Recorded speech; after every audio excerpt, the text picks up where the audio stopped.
पूर्ण विश्वास हृदय में जम जाता है तो सारे मल, सारा अंधकार अपने आप से विलीन हो जाता है और उस प्रभु की कृपा का प्रकाश का जब उदयन हमारे हृदयों में प्रज्वलित होता है तो जीवन के सारे दुखों का अपने आप सर्वनाश हो जाता है और सब प्रकार के सुखों का उदय हो जाता है। ये संध्या का भाव है जो हमने पिछली बार चर्चा को लाकर के आपके साथ पूर्ण किया था। वास्तव में वेदों की चर्चा, उपनिषदों की चर्चा या गीता की चर्चा अपने आप में प्रभु प्रदत्त संपूर्ण ज्ञान है और व्यक्ति कहते हैं ज्ञान से ही मुक्त होता है। आपने एक शब्द सुना होगा, सा विद्या या विमुक्तये। कहते हैं विद्या किसको कहते हैं? जो मुक्त कर दे, जो हमें बंधनों से आजाद कर दे, उसका नाम विद्या है। विद्या माने ज्ञान। ध्यान देके सुनिएगा, छोड़ दीजिए सब बातों को। आज हम आपके सामने जो चर्चा कर रहे हैं, हमारे जो प्रमुख 11 उपनिषद हैं उसमें से उपनिषद है ईशोपनिषद और उसका एक मंत्र बड़ा गजब है जो प्रारंभ होता है, आपको सबको याद है। पूर्णाहुति के समय बोलते हैं आप, ओम पूर्णमदय पूर्णमिदं पूर्णात् पूर्णमुदच्यते पूर्णस्य पूर्णमादाय पूर्णमेवावशिष्यते। बाबूजी आ जाइए, आप बैठ जाइए, छोड़ दीजिए सब व्यवस्थाओं को, थोड़ी देर लीजिए, इसका भी आनंद लीजिए, गर्मी का भी, क्योंकि थोड़ा सा हम ध्यान देंगे तो विषय जरा अच्छा रहेगा। आप ये आहुति जो पूर्णाहुति करते हैं, हम सभी मिलकर के कभी हमने ये समझने का प्रयास किया, प्रयत्न किया कि ये मंत्र क्यों बोलते हैं? इस भाव को यदि हृदय में धारण कर लिया जाए तो उसके बाद मैं समझता हूं संपूर्ण संसार में शांति हो जाएगी। क्या कहते हैं? प्रभु तू कैसा है? पूर्णमदय पूर्णमिदं पूर्णात् पूर्णमुदच्यते। ध्यान दीजिएगा, कहते हैं यह भी पूर्ण है, वह भी पूर्ण है। चाहे परमात्मा को यह कहें चाहे वह कहें, है तो प्रभु। कहते हैं वो प्रभु पूर्ण है और कहते हैं पूर्णात् पूर्णमुदच्यते। पूर्ण से पूर्ण ही निकलता है, जो पूर्ण है उससे पूर्ण ही निकलता है, अधूरा नहीं निकलता। और आगे क्या कहा? पूर्णस्य पूर्णमादाय पूर्णमेवावशिष्यते। कहते हैं यदि हम पूरे में से पूरा निकाल लें तो भी पूरा ही बचा रहता है। अरे भाई कैसी अजीब पहेली है, इसको तो समझना जितना सरल है उतना ही कठिन है। कैसे ये हो सकता है? मान लीजिए आप मुझे एक गिलास जल दें कि ये जल आप ग्रहण कर लीजिए, मैंने उस एक गिलास जल को पी लिया। अब बताइए क्या गिलास में जल है? आपका उत्तर है जल नहीं है। तो अब उस गिलास में जल का अभाव हो गया। लेकिन ये कैसी प्रभु की रचना है कि वो खुद भी पूर्ण है, उसकी कृतियां भी पूर्ण है, उसमें से पूरा ले लो तो भी वो पूरा है। बड़ी अजीब पहेली है। क्यों? आइए थोड़ा सा इसको जरा चिंतन करें। उपनिषद जो हैं, उपनिषद का सबसे पहले आप अर्थ समझ लें।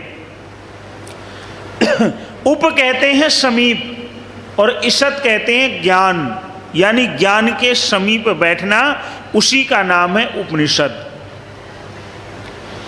देखिए दो बातें हैं। जो ये मंत्र है ये संसार के परिप्रेक्ष्य में तो बिल्कुल गलत है। कैसे गलत है भाई? एक बात बताइए, 2 + 2 2 + 2 कितना हुआ जी? माता जी 4 हुआ ना बाबू जी? और 2 में से 2 घटा दो तो क्या हो जाएगा जी? 0 हो जाएगा। भाई हमारी तो परिभाषा ये है ना कि हमने क्या किया कि 2 में 2 जोड़े तो 4 हो गया, 2 में से 2 घटा दिया तो 0 हो गया। कहते हैं कि 3 बातें हैं, जरा ध्यान दीजिएगा यहां पर, थोड़ा सा इस मंत्र को समझिएगा, बड़े सरल तरीके से समझाने का प्रयास करूंगा आपको। कहते हैं देखिए 3 प्रकार के जगत हैं। एक जगत है आपका भौतिक जगत, और दूसरा जगत है जीवात्मा का जगत, और कहते हैं तीसरा जगत है परमात्मा का जगत। आदरणीय राजीव मेहरा जी को मैं प्रार्थना करूंगा कि वो मंच पर आ जाएं। कोई बात नहीं सर, साथ दीजिएगा। आप कड़कटुमा कोर्ट में जज हैं और बहुत ज़्यादा आर्य विचारों से स्वाध्यायशील व्यक्ति हैं। हमेशा इन्हीं विचारों के प्रवाह में वो लगे रहते हैं। तो ये हम सबका सौभाग्य है कि आज के इस ज्ञान की चर्चा को वो भी अपने साथ शामिल होंगे। समाज की ओर से, सत्संग प्रेमियों की ओर से आपका स्वागत करता हूँ और परमपिता परमात्मा से प्रार्थना करता हूँ कि आप दीर्घजीवी हों और इसी तरह समाज की सेवा करते हैं। देखिए 3 बातें हैं, जरा ध्यान दीजिएगा। हमने एक चर्चा करी थी कि ये 3 जगत हैं। पहला है भौतिक जगत, दूसरा है जीवात्मा का जगत, और तीसरा है परमात्मा का जगत। कहते हैं जो भौतिक जगत है उसमें तो हमने देखा कि ये असंभव है, क्योंकि 2 और 2 4 ही होगा, और 2 और 2 घटा दिया जाएगा तो 0 हो जाएगा। संसार में अगर आज आप देखें तो हम सबका जीवन केवल मात्र कहाँ टिक गया है साहब? इसी में टिक गया ना, भौतिक जगत में। ईमानदारी से मैं भी आपके साथ हूँ, आप मुझे अलग नहीं मानिएगा, मैं भी आपके साथ हूँ, मैं भी इसी धरातल पर हूँ। जिस दिन मेरा आपका व्यवहार इससे थोड़ा अलग हट जाएगा, सोच लीजिएगा जीवन में एक बहुत बड़े सत्य की ओर हम चल पड़ेंगे। लेकिन अभी हम केवल एक सत्य जानते हैं कि भाई इतना जोड़ है, इतना घटा है, इतना इसमें गुणा है, बस इसी में जिंदगी उलझी रहती है। और आप देखिएगा कि जिस दिन मेरे पर्स में मान लीजिए 500 की बजाय 50 रुपए रह गए, उस दिन बड़ी चिंता होती है कि अब कैसे काम चलेगा। भाई ये तो पैसे खत्म हो गए। लेकिन यहां पर थोड़ा सा ये अगली चीज को समझिएगा, ये तो एक जगत का वो है। अब कहते हैं जीवात्मा के जगत में देख लीजिए, ये तो चलिए भौतिक जगत छोड़ दीजिए। कहते हैं जीवात्मा के जगत में, सर थोड़ा सा पीछे हो जाएंगे इधर, इनको माता जी लोगों को। कहते हैं कि जीवात्मा की जगत में अगर आप किसी को प्यार देंगे तो बदले में क्या मिलेगा बाबूजी? प्यार मिलेगा ना आपको। वहां भी क्या है कि हम दे रहे हैं तो हमें, बोल दीजिए, मिल रहा है। अगर हमें कोई ऐसा करे कि कोई मान लीजिए अपशब्द कहे हमें, और हमने ये किया कि उसके अपशब्दों को, उसके क्रोध को क्या किया, थोड़ा सा हम शांत हो गए, हमने उसका कोई रिप्लाई नहीं किया, तो 2 बातें हो सकती हैं कि या तो आप और अधिक शांत हो जाएंगे और वो अगला दूसरा जो व्यक्ति है और क्रोधित हो जाएगा कि भाई इस पे तो कोई असर ही नहीं हो रहा है कहने का, मैं बिना मतलब में गुस्सा किए जा रहा हूं, ये तो कोई रिएक्ट ही नहीं कर रहा है। अब मैं जब इस विषय को तैयार कर रहा था तो मुझे एक छोटी सी बात याद आई, उसकी चर्चा करूंगा। थोड़ा आज के विषय को जरा एक एक टुकड़े को आप पकड़ते जाएंगे तभी समझ में आएगा आपको। कहते हैं एक बार क्या हुआ कि महात्मा बुद्ध के पास एक व्यक्ति सुबह सुबह आया, उनको लगा भला बुरा कहने। जब भला बुरा कहने लगा तो कहते हैं कि जो उनके शिष्य थे वो खड़े हो गए उनको पीटने के लिए। उनको पीटने के लिए जब खड़े हुए तो कहते हैं कि गौतम बुद्ध ने इशारा करके उनको बिठा दिया और कहते हैं वो बोलता रहा। बोलने के बाद क्या हुआ कि थोड़ी देर बाद वो शांत हो गया क्योंकि महात्मा बुद्ध ने कोई प्रतिक्रिया नहीं दी। कहते हैं जब वो शांत हो गया तो कहते हैं कि शांत होने के बाद महात्मा बुद्ध ने एक बहुत छोटी सी बात कही। कहने लगे एक बात बताइए आप कि अगर आप किसी को अच्छा भोजन दें थाली लगा करके और वो उसको ग्रहण न करे तो किसके पास रहेगा? वो कहता है जी वो तो मेरे पास ही रहेगा। तो कहने लगे कि एक बात बता कि तूने जो मेरे को अब तक ये प्रसाद दिया वो मैंने ग्रहण नहीं किया, तो वो किसके पास रहा? बोल दीजिए साहब, उसी के पास रहा ना। उसके बाद वो खुद ही शर्मिंदा होकर चला गया। दूसरी बात क्या है कि अब आ जाइए परमात्मा के जगत में, जो थोड़ा सा समझने वाला विषय है। कहते हैं परमात्मा का जो जगत है वो बिल्कुल निर्लेप है। उसमें क्या है, कोई प्रेम करे ना करे, कोई क्रोध करे ना करे। कहते हैं ना तो वहां कभी कोई घटती होती है ना कभी कोई बढ़ती होती है। देख लीजिए आप, उस परमात्मा को भला बुरा कहने वालों की भी वो प्रभु रोटी बंद नहीं करता। आपका हमारा बस चले, हम अगर मालिक हैं और कोई हमारे नीचे काम करने वाला आपको हमें एक शब्द भी भला बुरा कह दे, आप और हम क्या करेंगे साहब? कम से कम उसको अपने यहाँ काम पे तो नहीं रखेंगे।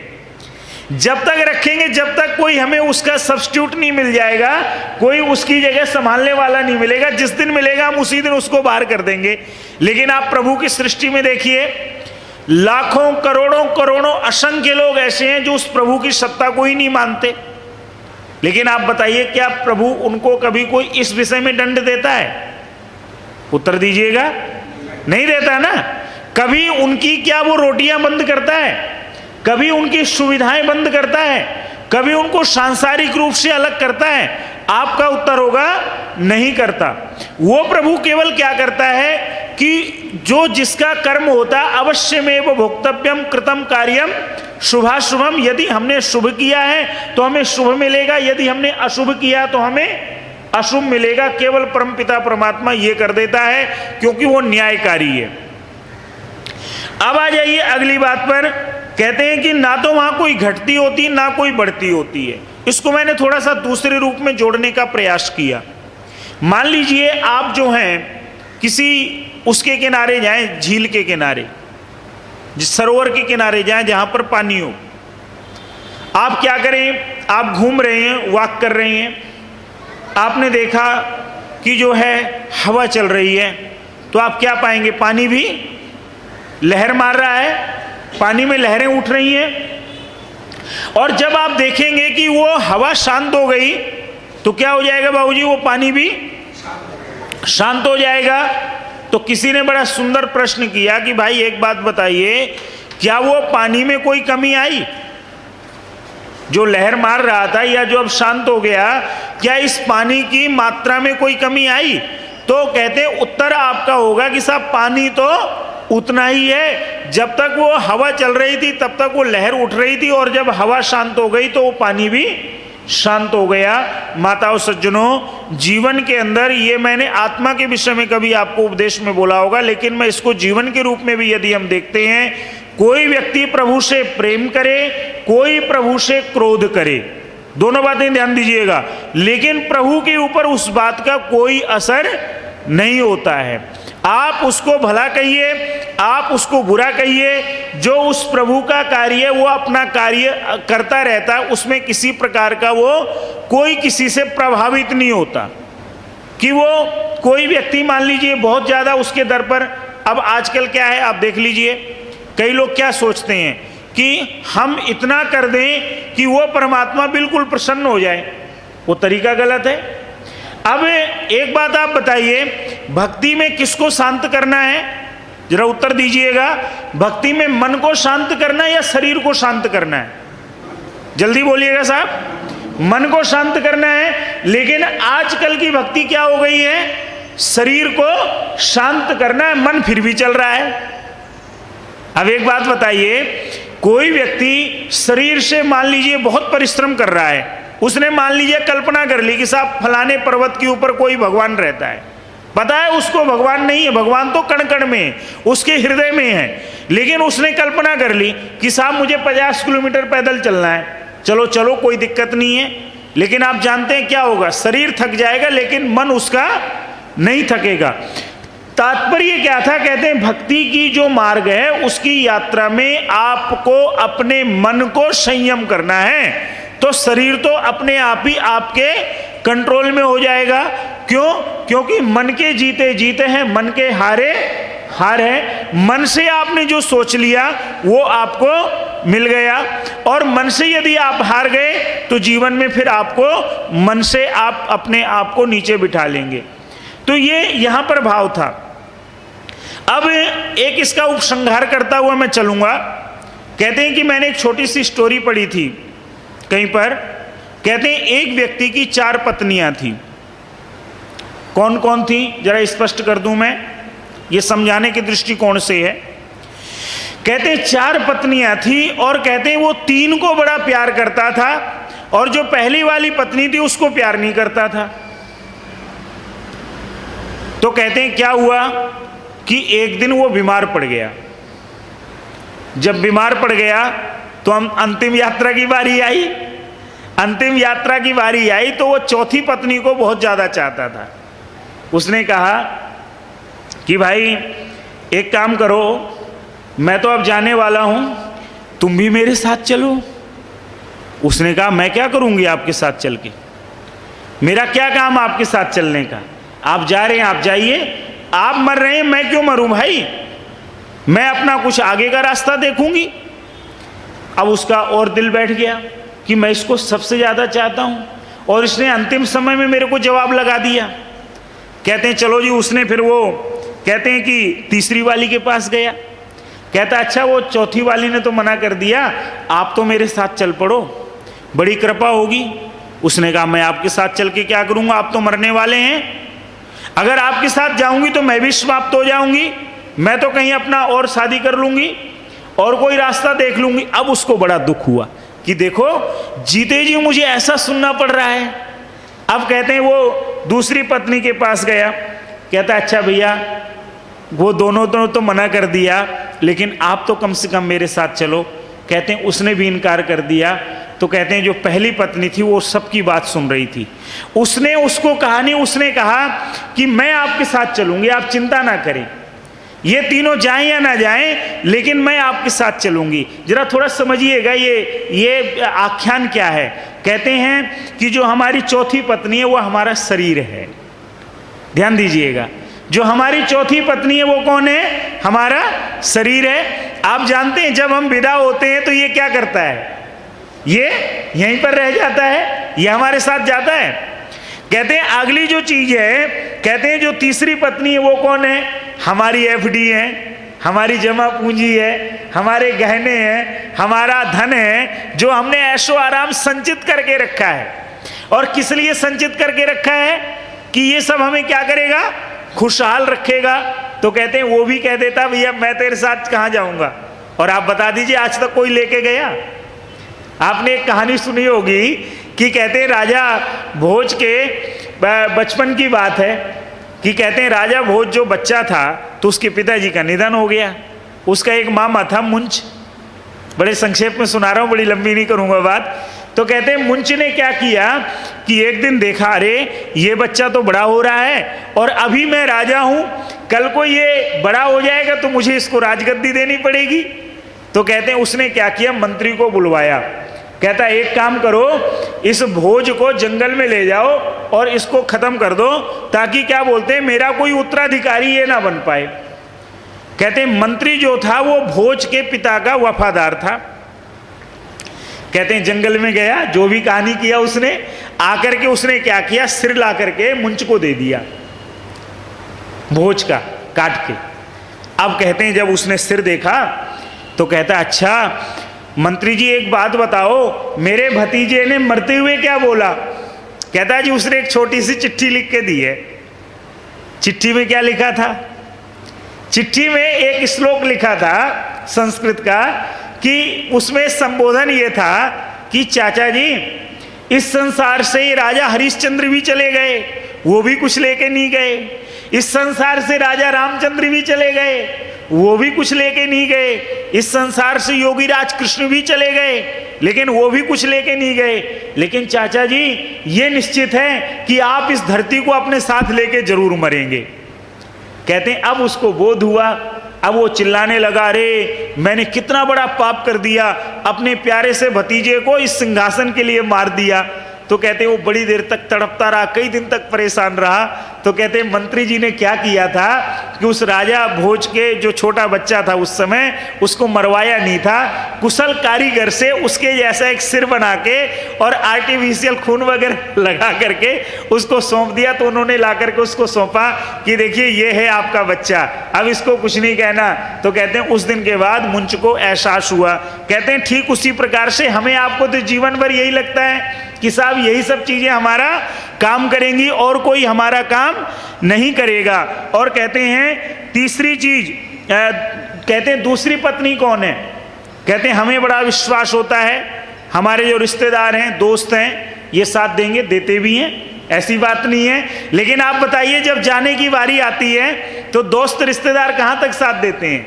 जब तक आपकी श्वास है, उसके बाद वो भी आपका साथ मजबूरन नहीं दे सकते हैं। लेकिन कहते हैं माता और सज्जनों, जो पहली पत्नी थी, जब उसने कहा मैं आपके साथ चलूंगी, अब चूंकि उस व्यक्ति ने जीवन भर उस पत्नी की केयर नहीं करी है, ना उसको कभी टाइम से खाना दिया है, ना कभी उसके लिए अच्छे वस्त्र ला के दिए हैं, ना उसकी कोई सुख सुविधा का ध्यान रखा है। तो कहते हैं जब वो व्यक्ति जाने लगा और उसने कहा कि मैं आपके साथ चलूंगी, तो उसने देखा अरे अब ये पत्नी तो ऐसी हो गई है कि ये मेरे साथ जाने के योग्य भी नहीं है, ये तो शरीर से भी बहुत कमजोर है, ये कैसी मेरे साथ यात्रा करेगी। माता और सज्जनों, कहते हैं कि वो जो पहली पत्नी है वो हमारी आत्मा है, जिसको हम वास्तव में जो हमें खुराक देनी चाहिए वो खुराक 2 दूनी 4 2 दूनी 6 के चक्कर में हम कभी दे नहीं पाते हैं। और जो वास्तव में उसकी भोजन सामग्री है उसके लिए कभी हम चिंतन कर नहीं पाते हैं। तात्पर्य यह है, कहते हैं कि हमें कभी भी इस बात पे निराश नहीं होना चाहिए या इस बात पे खुश नहीं होना चाहिए कि हमने कुछ प्रभु को दे दिया। मैं अंतिम बात कह रहा हूं इसकी, हमने कभी प्रभु को कुछ दे दिया। आप विचार कीजिए, आप और हम भला प्रभु को कुछ दे सकते हैं? उत्तर दीजिएगा। लेकिन फिर भी तो हम कहते हैं ना कि प्रभु जी मेरा इतना काम हो जाए, मैं इतने का प्रसाद चढ़ा दूंगा। फिर भी हम कहते हैं चलो हम जो यज्ञ को मानने वाले हैं कि भगवान जी ये काम कर देना, इतना बड़ा यज्ञ कर लूंगा। तात्पर्य क्या है? कहते हैं वो प्रभु पूर्ण है, उस प्रभु को किसी की आवश्यकता नहीं है, और जो पूर्ण होता है उसमें से पूर्ण ही निकलता है। अब एक बात आपको और बोल दूं कि आप और हम प्रभु की उपासना क्यों करते हैं। जरा अंतिम बात है, इसको समझते जाइए, फिर अगले मंत्र की चर्चा करेंगे। हम प्रभु की ही उपासना क्यों करें, किसी और की उपासना क्यों ना करें? तो बड़ा सुंदर उत्तर है कि इस संसार के अंदर यदि अपने आप में कोई पूर्ण है तो वो परम पिता परमात्मा है। और ध्यान दीजिएगा, हम जैसी उपासना करेंगे, जिसके गुणों की संगति करेंगे, जिसके साथ दोस्ती करेंगे, हम भी बोलिए वैसे ही हो जाएंगे। अब आप उत्तर दीजिए कि आप और मैं, हम दोनों किसमें क्या चाहते हैं? अपने जीवन में पूर्णता चाहते हैं या अपूर्णता चाहते हैं? बोल दीजिए माता जी। पूर्णता चाहते हैं, अपने जीवन की अपूर्णता को मिटाना चाहते हैं। तो कहते हैं हमें क्या करना पड़ेगा? उस पूर्ण पुरुष परम पिता परमात्मा की ही भक्ति करनी पड़ेगी। क्योंकि एक कहावत आप भी बोला करते हैं ना, अधजल गगरी छलकत जाए। जब आप घड़ा लेके आप देखिएगा गांव में महिलाएं पानी भरती हैं, आज भी हमारे देश के अंदर बहुत से स्थान हैं, मैं जहाँ से रहने वाला हूँ एमपी मध्य प्रदेश, वहाँ भी यही पोजीशन है कि लोग बाग घड़ों में पानी लेके आते हैं, और अगर वो घड़ा है पूरा भरा हुआ तो वो छलकता नहीं है, वो घर सही तरीके से पहुँच जाता है। ध्यान दीजिएगा, आज समाज के अंदर जो समस्याएं हैं वो पर्सनैलिटी की, कहते हैं व्यक्तित्व का अधूरापन है। आप विचार कीजिएगा कभी इन बातों पर। आज मेरे आपके जीवन की जो समस्याएं हैं उसमें हमारे व्यक्तित्व का पूर्ण रूप से विकसित नहीं होना है, उसमें हमारे व्यक्तित्व में कहीं ना कहीं कोई त्रुटि है। इस वजह से हम अपने लिए समस्या तो पैदा करते हैं और जो समस्या का निदान हम कर नहीं पाते वो दूसरे के लिए क्रिएट कर देते हैं कि चलो मैं तो उलझा हुआ हूं, तू भी उलझ जा, जब मैं नहीं सुलझ पाया तो तू क्यों सुलझेगा। लेकिन कहते हैं ध्यान दीजिएगा, जिस व्यक्ति ने पूर्ण पुरुष परम पिता परमात्मा की उपासना करी, कहते हैं वो अपने जीवन में सारी पर्सनैलिटी को कंप्लीट डेवलपमेंट करता है, उसका पूर्ण व्यक्तित्व विकास होता है, उसमें किसी प्रकार की कभी कोई कमी नहीं रहती है। इसलिए कहते हैं कि हमें परम पिता परमात्मा की उपासना करनी चाहिए और किसी की उपासना करने की आवश्यकता नहीं रहेगी। जब एक ईश्वर को आप पूजने लगे, जब एक ईश्वर को मानने लगे, जब एक ईश्वर के दर पर आपका माथा टिकने लगा, तो कहते हैं फिर और कहीं माथा टिकाने की मुझे आपको आवश्यकता नहीं है। क्यों नहीं है? क्योंकि जो मेरा पिता है, जो मेरा राजा है, जो मेरा प्रभु है, वो सबसे सर्वशक्तिमान है और यदि मुझे उसके ऊपर विश्वास जम गया तो कहते हैं फिर मुझे कहीं किसी और पर विश्वास जमाने की जरूरत नहीं है। इसलिए कहते हैं कि वो अपने आप में पूर्ण है और उसमें से पूर्ण ले लो फिर भी उसमें पूर्ण रहता है। ये भाव जिस दिन हो जाएंगे उस दिन हमें कोई डर नहीं रहेगा किसी से, उस दिन हम अपनी वस्तुओं के लिए लड़ेंगे नहीं, उस दिन हम किसी से हम छीना झपटी नहीं करेंगे, उस दिन हम अपने अनेक प्रकार की समस्याओं से मुक्त हो जाएंगे। ये मंत्र का पहला एक ईशोपनिषद का है। इसके बाद एक दूसरा मंत्र है, समय तो नहीं है लेकिन एक छोटा सा चिंतन अगर नहीं दूंगा तो फिर भी अधूरापन रहेगा आपको। अगला मंत्र है ओम ईशावास्य इदम सर्वम यत् किंचित जगत्याम जगत तेन त्यक्तेन भुंजिथा माँ गृधे कश्य शुद्धनम। इसके कई हिस्से, इसलिए अगला सप्ताह मेरा ही है तो उसकी चर्चा करेंगे, लेकिन एक चर्चा जरूर करेंगे। मंत्र का पहला हिस्सा कहता है ओम ईशावास्य इदम सर्वम।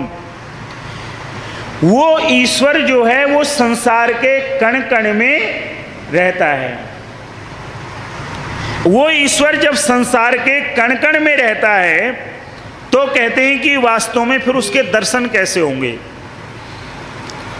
सीधी सी बात है। आप एक बात बताइए, हमें आपको अपनी शक्ल देखनी है तो किस में देखते हैं? बोल दीजिए। आईने में, शीशे में देखते हैं। तो आप देखिएगा कि अगर शीशे में हमें शक्ल भी देखनी है तो कुछ डिफरेंस रहेगा, इतना डिफरेंस तो जरूर रहेगा कि सामने शीशा है, हम अपनी शक्ल उसमें देख लें। लेकिन कहते हैं जो परम पिता परमात्मा है वो तो आपके हृदय में भी है, वो कण कण में है, तो उसको कैसे देखा जाए? वो आपके अंदर ही समाया हुआ है। तो बड़ी समस्या है उसको देखने के लिए, उसको पाने के लिए।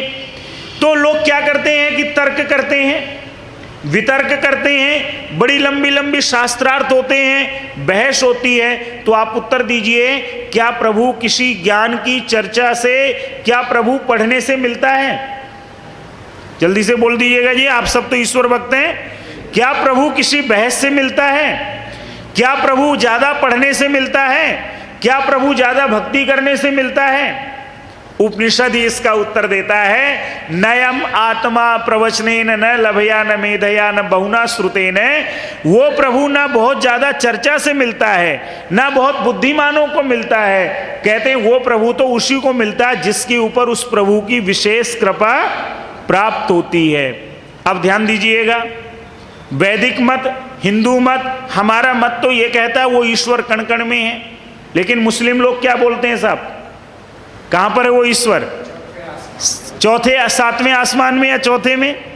और ईसाई लोग भी वहीं बोलते हैं चौथे आसमान में कि साहब उनका चौथे में और दूसरे का सातवें में है। अब बचते हैं हम आप। इस संसार में तीन प्रमुख मत हैं, बाकी जो हैं हम आप बचते हैं। हम कहते हैं वो परमपिता परमात्मा सब जगह है। बस एक छोटे से बात से मैं इसको पूर्णता की ओर ले जा रहा हूं। कहते हैं ध्यान दीजिएगा, जो वेदों की घोषणा है, जो उपनिषदों की घोषणा है, कहते हैं वो जो परमपिता परमात्मा है वो कोई व्यक्ति विशेष नहीं है। जरा ध्यान दीजिएगा, वो परमपिता परमात्मा कोई व्यक्ति विशेष नहीं है कि वो किसी जगह पे जाके बैठ गया। ये मनुष्य ही तो बैठ सकता है ना साहब।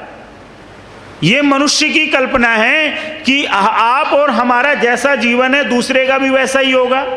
हम मान लो यहाँ बैठे हैं तो हम सोचेंगे हम वहाँ बैठे हैं, दूसरा व्यक्ति तीसरे फ्लोर पे होगा, चौथे माले पे होगा, पांचवी मंजिल पे होगा। लेकिन कहते हैं, ध्यान दीजिएगा इन शब्दों पे आप मनन करना आज पूरे दिन, कि ईश्वर जो है वो व्यक्ति विशेष नहीं है। फिर ईश्वर क्या है? ईश्वर शक्ति विशेष है।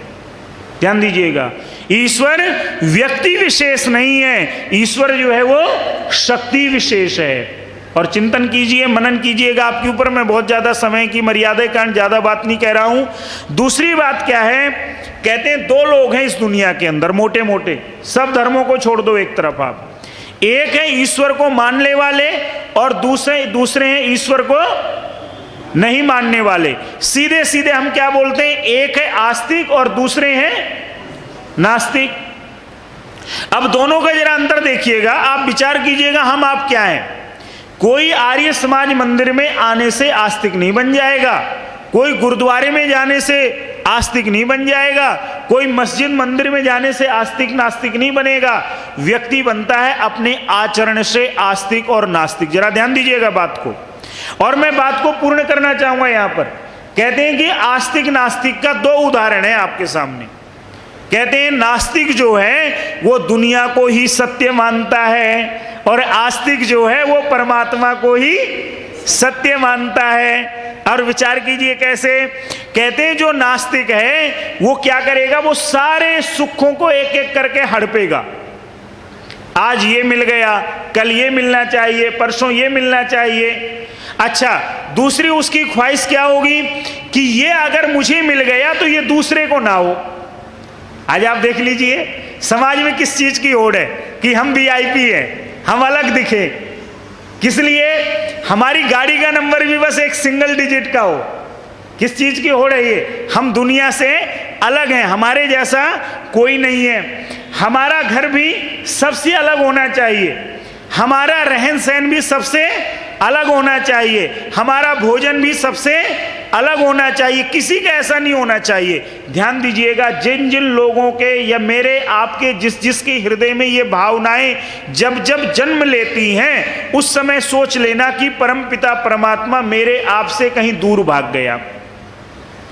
और जब जब हमारे अंदर एक भावना जगे, सर्वे भवन्तु सुखिनः, सर्वे सन्तु निरामया, सर्वे भद्राणि पश्यन्तु, माँ कश्चित् दुख भाग भवेत्, कि संसार में रहने वाले सभी लोग सुखी हों।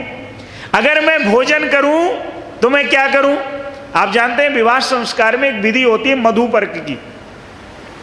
मधुपर्क में क्या होता है? कन्या जो होती है, दुल्हन जो होती है, वो दूल्हे को भेंट करती है। और लेकिन आप ध्यान दीजिएगा वैदिक परंपरा क्या करवाती, कभी आप विवाह संस्कार को गौर से देखिएगा, कि जब दूल्हे को वो मिलता है मधुपर्क तो पहले खाता नहीं है।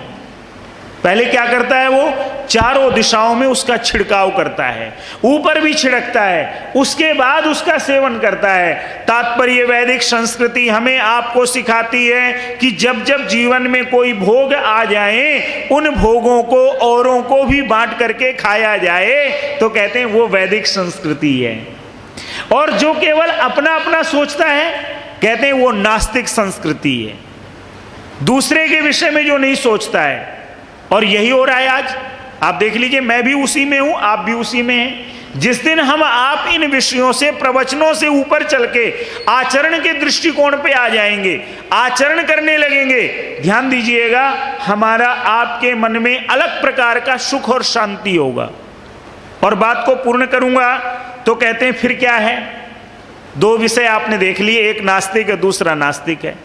तो कहते हैं आस्तिक फिर क्या करता है, क्यों इस प्रकार से जीता है? वो सबके लिए सुख की सोचता है, सबके लिए कल्याण की सोचता है, अपना भी सुखी है तो दूसरे को भी सुखी देखना चाहता है। लेकिन नास्तिक अपना सुखी है, दूसरे को दुखी देखना चाहता है। तो आपने एक शब्द सुना होगा, ऋषि। कहते हैं जो आस्तिक होता है उसका व्यवहार ऋषियों की तरह होता है। क्यों? ऋषय मंत्र दृष्टारे, जो इन दीवारों के भी परे देखता है, वही वास्तव में असली बुद्धिमान है। और जिसने केवल दीवारों तक देखा, कहते हैं वो वास्तव में बुद्धिमान नहीं है। और आज की पीढ़ी क्या है, आज का समाज क्या है, आज की हमारी सोच क्या है? जो हमें सामने दिखता है बस वही हम सच मानते हैं, जो नहीं दिखता वो हम सच नहीं मानते। हमारी आपकी सोच क्या है? चलो जो मिल रहा है लेते जाओ, जब भविष्य जो आएगा देखा जाएगा, अभी क्या करना।